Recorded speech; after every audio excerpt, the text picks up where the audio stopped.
Bismillahirrahmanirrahim. Assalamualaikum warahmatullahi wabarakatuh. Kembali lagi di channel Mukhtar Aditya Pratama Official. Puji dan syukur kita panjatkan kepada Allah Subhanahu wa Ta'ala yang telah memberikan ribu-ribu nikmat kepada kita semua. Tak lupa sholawat dan salam tercurahkan kepada Nabi Muhammad SAW, kepada keluarganya beserta sahabat-sahabatnya. Semoga kita semua mendapatkan syafaat dan mendapatkan petunjuk di hari kiamat nanti. Amin ya rabbal alamin. Baik, di kesempatan yang mulia ini saya akan menceritakan sebuah kisah di mana yang berjudul Kisah Nabi Ismail dan sang ibu awal mula disyariatkannya sha'i. Sahabat yang beriman dimanapun berada, semoga kita selalu dalam lindungan Allah Subhanahu wa Ta'ala. Sha'i merupakan satu ibadah yang diperintahkan untuk dikerjakan dalam ibadah haji dan umroh. Di balik pensyariatan sha'i ternyata ada kisah singkat Nabi Ismail alaihissalam bersama sang ibu Siti Hajar. Sebelumnya, Ahmad Sarwat dalam ensiklopedia Fikih Indonesia Haji dan Umroh menjelaskan ibadah sha'i adalah amal yang dilakukan dengan berjalan atau berlari kecil antara Bukit Safa dan Marwah sebanyak 7 kali pulang pergi. Dikerjakan setelah melaksanakan tawaf dalam rangka manasik haji dan umroh. Sahabat yang beriman dimanapun berada, hukum pelaksanaan sha'i sendiri terdapat perbedaan di kalangan ulama. Menukil buku fikih sunnah karya Said Sabiq, terbagi 3 pandangan mengenai hukum sha'i. Terdapat ulama yang menyebut sha'i adalah rukun haji yang bila ditinggalkan maka ibadah hajinya batal dan tidak bisa diganti dengan jawab. Sahabat yang beriman dimanapun berada, semoga kita selalu dalam lindungan Allah Subhanahu wa Ta'ala. Amin ya rabbal alamin. Ada yang menyatakan termasuk wajib haji yang jika ditinggalkan maka harus dibayar dengan dam atau denda. Tetapi ibadah haji tidak batal, serta terdapat pula ulama yang berpendapat bahwa sa'i merupakan amalan sunnah haji di mana ditinggalkan maka tak ada kewajiban apa-apa bagi jemaah. Perintah melaksanakan ibadah sha'i dalam haji dan umroh termaktub pada surat Al-Baqarah ayat 158 yang artinya, sesungguhnya Safa dan Marwah merupakan sebagian syiar agama Allah, maka siapa yang beribadah haji ke Baitullah atau berumroh tidak ada dosa baginya mengerjakan sa'i antara keduanya. Siapa yang dengan kerelaan hati mengerjakan kebajikan, maka sesungguhnya Allah Maha mensyukuri lagi Maha mengetahui. Sahabatku yang beriman dimanapun berada, semoga kita selalu dalam lindungan Allah Subhanahu wa Ta'ala dan selalu diberkahi dengan kebaikan-kebaikan. Amin ya rabbal alamin. Adapun Nabi SAW juga mensyariatkan sha'i sebagaimana riwayat dari Barrah binti Abu Tajrah yang mengatakan bahwa Nabi SAW melakukan sha'i pada ibadah haji beliau antara Safa dan Marwah, dan beliau bersabda, lakukanlah sa'i karena Allah Subhanahu wa Ta'ala telah mewajibkannya atas kalian. Hadis riwayat Daraqutni. Selain itu, terdapat riwayat singkat di balik ibadah ini, sehingga dikenal menjadi sejarah disyariatkannya sa'i, tepatnya yakni kisah Nabi Ismail alaihissalam bersama sang ibu Siti Hajar. Bagaimanakah kisahnya? Sebelum kita lanjut membahas kisahnya, alangkah baiknya kepada saudara-saudariku dimanapun berada untuk mengklik subscribe, like, dan share video-video kisah Islami agar mendapatkan notifikasi ketika saya membuat suatu video ataupun kisah. Lanjut ke pembahasan bagaimana kisahnya. Masih dari buku fikih sunnah. Kisah ini diriwayatkan Ibu Abbas dari Nabi SAW. Dikisahkan Ibrahim alaihissalam datang bersama Hajar dan Ismail alaihissalam. Ketika itu Ismail alaihissalam masih menyusui. Ibrahim alaihissalam menempatkan istri dan anaknya di bawah sebuah pohon besar di tempat terpancarnya air Zamzam sekarang ini. Sahabatku dimanapun berada, semoga kita selalu dalam lindungan Allah Subhanahu wa Ta'ala. Kala itu tidak ada seorang pun yang bertempat tinggal di Makkah, dan di sana tidak didapati air dalam kondisi seperti itu. Ibrahim alaihissalam membawa anak dan istrinya ke sana. Nabi Ibrahim memberikan bekal sekeranjang kurma dan sekantung air untuk istri dan anaknya. Ibrahim alaihissalam melangkahkan kakinya untuk meneruskan perjalanannya, dan Hajar pun mengikutinya. Hajar bertanya kepada Ibrahim alaihissalam, "Wahai Ibrahim, kemanakah engkau pergi?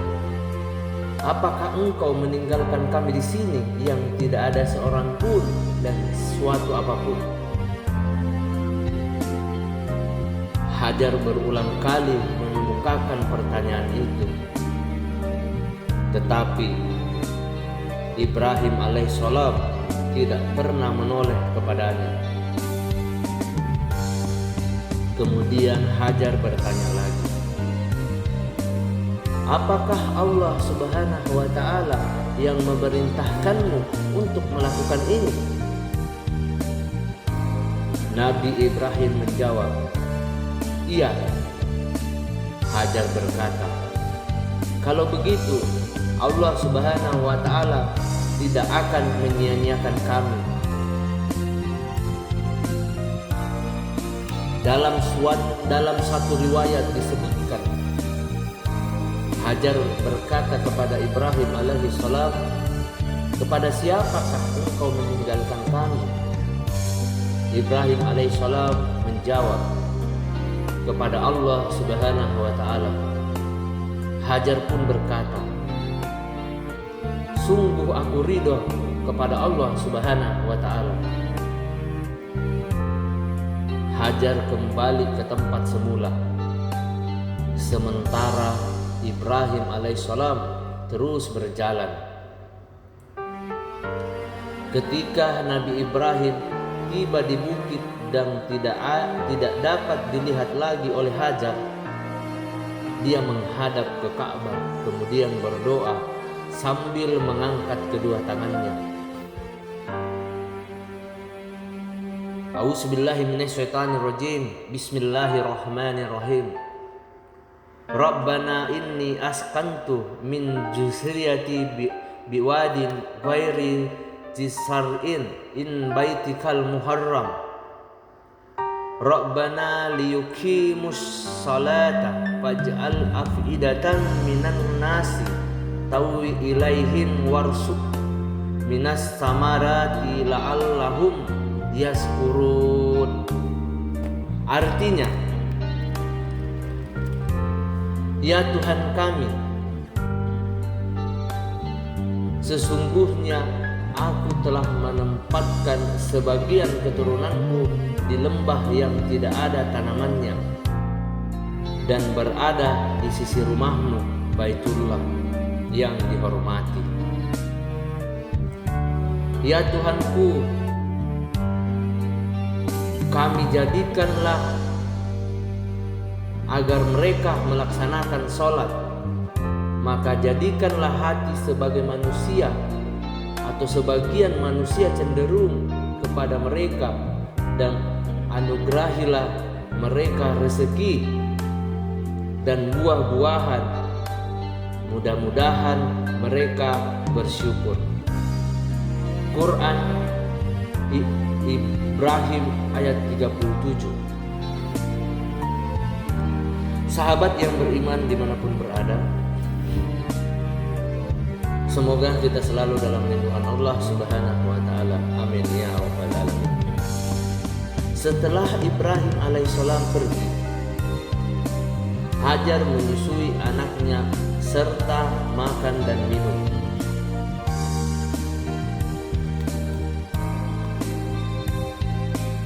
Dari bekal yang telah ditinggalkan oleh Nabi Ibrahim alaihissalam, sampai pada saat perbekalan yang dibawanya habis, Hajar dan Ismail merasa dahaga. Hajar melihat ke sana kemari, barangkali tersedia air, tapi dia tidak melihat adanya air.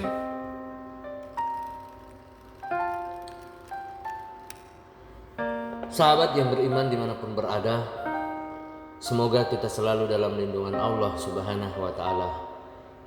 Singkat cerita, dia lantas turun dari Safa. Setelah berada di bawah, beliau berlari kecil hingga sampai di Bukit Marwah. Dia naik ke atas Bukit Marwah untuk melihat, barangkali dia menemukan seseorang, tetapi tidak seorang pun yang dilihatnya. Dia mengulangi seperti itu hingga 7 kali. Ibnu Abbas meriwayatkan bahwa Rasulullah Sallallahu Alaihi Wasallam bersabda, itulah awal mula manusia melakukan sa'i di antara Bukit Safa dan Marwah. Hadis riwayat Bukhari dalam kitab Al-Nabiyah bab Yaspuna An-Naslani fi Al-Masih, yang ditemukan pula dalam kitab Fath Al-Bari jilid 5 halaman, jilid 6 halaman 396. Sahabat yang beriman dimanapun berada, semoga kita selalu dalam lindungan Allah Subhanahu wa ta'ala, dan kita selalu diberkahi kebaikan-kebaikan dan rezeki. Demikianlah kisah singkat Nabi Ismail alaihissalam dan ibunya Siti Hajar yang menjadi landasan disyariatkannya ibadah sa'i dalam haji dan umroh. Semoga apa yang saya ceritakan tentang kisah Nabi Ismail dan sang ibu awal mula disyariatkannya sa'i menjadi sebuah pembelajaran buat kita semua, terutama untuk saya pribadi. Saya memohon maaf apabila ada salah kata ataupun ucapan dalam video ini, karena kebaikan datang dari Allah Subhanahu wa ta'ala dan kesalahan datang dari saya pribadi selaku manusia biasa yang tidak pernah luput akan kesalahan. Sekali lagi saya minta kepada saudara-saudariku untuk mengklik subscribe, like, dan share. Semoga mendapatkan amalan-amalan dan mendapat sebuah kebaikan. untuk yang mengklik dan subscribe serta membunyikan lonceng notifikasi. Akhir kata dari saya, saudara-saudariku dimanapun berada, subhanakallahumma wa bihamdika asyhadu an la ilaha illa anta astaghfiruka wa atubu ilaik. Wassalamualaikum warahmatullahi wabarakatuh.